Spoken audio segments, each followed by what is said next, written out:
त्र्यंबकं यजामहे सुगंधिं पुष्टिवर्धनम् उर्वारुकमिबन्धनात् मृत्युर्मुखीयमामृतात् दीपं यदि परं ब्रह्मा दीपं यदि जनार्दनः दीपहरतु मे पापो पूजा दीप नमस्तुते बाबाधवळे महाप्रभु संसार सुखी रखंतु।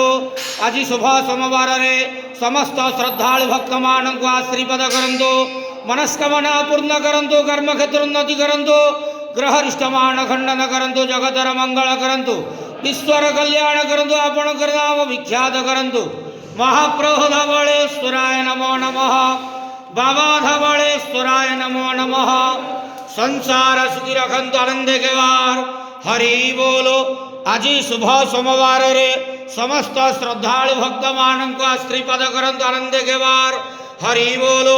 महाप्रभु धवळेश्वराय नमो नमः, बाबा धवळेश्वराय नमो।